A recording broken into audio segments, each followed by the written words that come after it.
Hello भाई, नमस्कार दोस्तों। तो आज का टॉपिक बहुत ही इम्पोर्टेंट होने वाला है, जो कि मैं दो तीन वीडियो बना चुका हूँ उसी टॉपिक के बारे में। आज हम फिर से बात करने वाले हैं, जो कि है महिलाओं के बारे में, जो कि टॉपिक हमारा आज का बहुत ही इम्पोर्टेंट होने वाला है। ठीक है भाई, तो देखिए देर ना करते हुए टॉपिक को हम शुरू करते हैं। और लेकिन उससे पहले मैं आपको बता देता हूँ कि आज हम किस बारे में बात करने वाले हैं।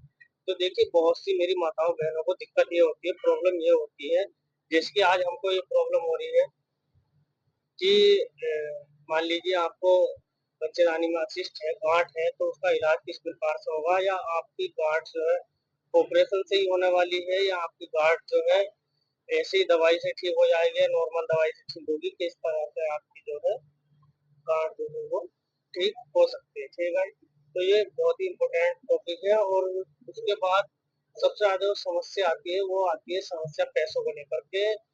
गांठ का ऑपरेशन करवाने में कितना पैसा जो है खर्च होता है, कितना पैसा हमारा लग सकता है। तो ये बहुत ही इम्पोर्टेंट क्वेश्चन है, जो लगभग लगभग सभी के दिमाग में होता है। तो देखिए, आई होप मैं आपको बताना चाहता हूँ कि आज मैं वो बात बताना चाहता हूँ जो मैंने पिछली दोनों वीडियो में नहीं बताई। क्यों? क्योंकि अब मैं उस चीज से निश्चिंत हो चुका हूँ। देखिए, हमारा इलाज चल रहा था रुद्रपुर से, उत्तराखंड के रुद्रपुर से, उधम सिंह नगर के डी मेडिसिटी हॉस्पिटल से। अब वहां पर क्या होता है, हम जाते हैं, और हम जब जाते हैं उस डॉक्टर के पास, उनका नाम है अंजू छावड़ा। अंजू छावड़ा के यहाँ हम भर्ती हो जाते हैं। ठीक है, अब अंजू छावड़ा पहले हमारी रिपोर्ट पर रिपोर्ट करवाती रहती है, जो कि इतनी रिपोर्ट हो जाती है 50 से प्लस, वो रिपोर्ट हमारी करवा देती है। अब उसके बाद क्या होता है कि जब वो रिपोर्ट करवाती है तो उसको एक कमी मिलती है। मेरी वाइफ के ब्लड में जो है पीटीआईएनआर करके कोई फैक्टर्स होते हैं ब्लड के, जो कि ऑपरेशन के लिए उसका मिनिमम वैल्यू 1.5 होनी चाहिए लगभग ऑपरेशन के लिए, या 1 पॉइंट हो तो बहुत ही अच्छा है। लेकिन मेरी जो वाइफ का ब्लड है वो 4 पॉइंट से भी ऊपर जा चुका था, लगभग 4.5 हो चुका था। तो इस स्थिति में क्या है, ऑपरेशन हो नहीं सकता। तो उन्होंने हमारा एक दूसरे डॉक्टर्स के पास, उसी हॉस्पिटल में, दी मेडिसिटी हॉस्पिटल में ही दूसरे डॉक्टर के पास रेफर कर दिया, जिनका नाम है संजय संजय कुमार। ठीक है, उनके पास रेफर कर देती है, तो उसके बाद फिर उनकी रिपोर्ट चलनी शुरू हो जाती है। वो हमें 10 दिन के लिए भर्ती करते हैं। अब भर्ती करने के बाद होता ये है, मेरे पास वो वीडियो भी है, मैं इसमें स्क्रीन शॉट लगा रहा हूँ, देखिए कि होता ये है कि हम जब वहाँ पे भर्ती कर देते हैं, तो वो हमारी सारी रिपोर्ट देखने के बाद और अपने आप से जो रिपोर्ट करवाते हैं, उसको देखने के बाद वो हमारे मेरी जो बाइक है उसके ऊपर वो प्लाज्मा अप्लाई करते हैं। तो प्लाज्मा की 4 यूनिट होती हैं।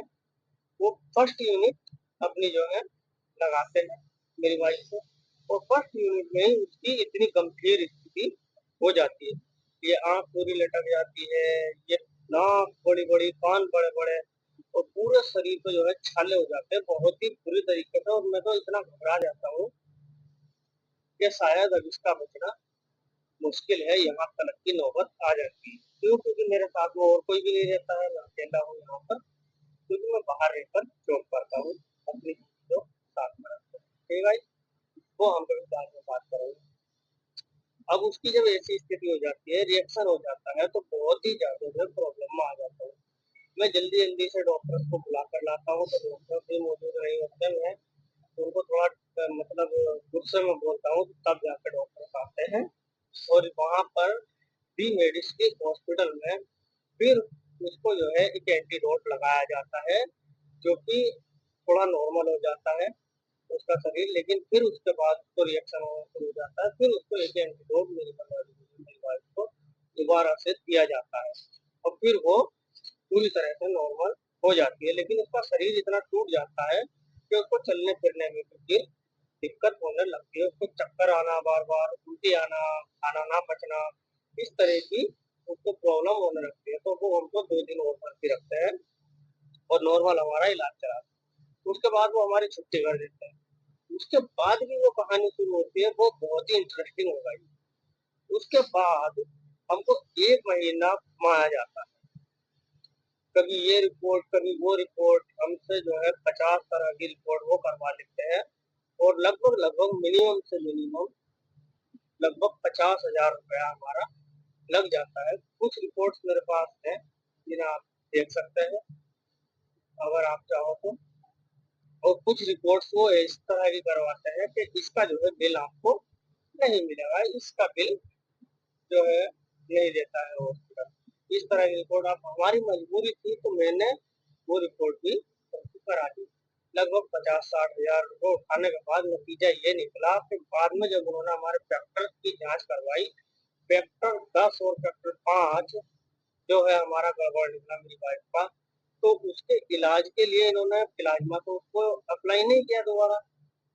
अब फिर ये क्या बोलते हैं कि आप उसी डॉक्टर के पास जाओ, वही तुम्हारा आगे का इलाज करेंगे। हम फिर उस डॉक्टर के पास जाते हैं, आपको क्या करती है, एक इंजेक्शन मंगवाती है जिसका मैं स्क्रीन पर फोटो लगा देता हूँ। ये इंजेक्शन वो लगाती है जो कि 3484 रुपए का समथिंग है, ठीक है।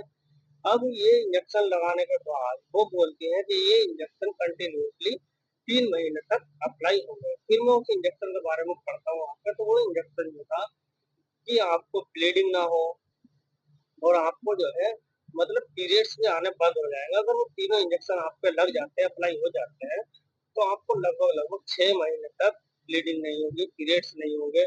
तो इसका मतलब 6 और 3 9 महीने तो ये ओवर गए। तो इस तरह से करके इनको 3 महीने हमें रगड़ते हुए हो गए हैं, और उसके बाद अब बोल रहे हैं कि अभी 9 महीना आपको और वेटिंग करनी पड़ेगी। तो एक इतनी बुरी स्थिति आ गई, अब मेरा दिमाग काम नहीं करा कि क्या हुआ। तो अब पहले जब हम जिस हॉस्पिटल में थे, नारायण हॉस्पिटल में, वहां की जो डॉक्टर थी उन्होंने पहले ही हमको बताया था, पहले ही हमको जो है इन्फॉर्म किया था कि आप जो है सीधे यहाँ से जाओ एम्स में ले जाओ, वहीं इसका इलाज हुआ और बहुत अच्छा हॉस्पिटल है, आप वहां पर जा सकते हैं। लेकिन हमने ये सोचा कि यही नजदीक में हो जाए तो बहुत अच्छी बात है। अब गाइस होता ये है कि मेरा मानना ये है कि देखिए, गरीबी अमीरी तो बात की बात है, किसी के पास कितना पैसा है इसका अंदाजा तो नहीं लगा सकता। और मैं तो ये चाहूंगा कि अगर कोई वाकई में गरीब इंसान है हमारे जैसा है, या हमसे भी मान लीजिए कोई अमीर भी है, तो फालतू का पैसा देने के लिए मेडिसिटी हॉस्पिटल ना जाए, गलती से भी मेडिसिटी हॉस्पिटल में ना जाए, क्योंकि यहाँ पर लापरवाही नंबर 1 पर है। बहुत ज्यादा लापरवाही है, यहाँ का स्टाफ बहुत ज्यादा बेहुदा है, और यहाँ पे पैसों को ऐसे लूटते हैं जैसे कोई फ्री का ला रहा हो, जैसे उन्होंने हमको पहले कमा के दे दिए हो। और इलाज यहाँ पर बिल्कुल इतना बकवास हॉस्पिटल लगा मेरे को कि बहुत ही ज्यादा बकवास। अब देखिए, अब हम जाएंगे सीधे जो है, हम सीधे जाएंगे एम्स में, जहाँ पर हमारा परसों को निकलने का प्लान है। आज 20 तारीख है, आज 20 तारीख को मैं वीडियो बना रहा हूँ, 20 अगस्त 2025।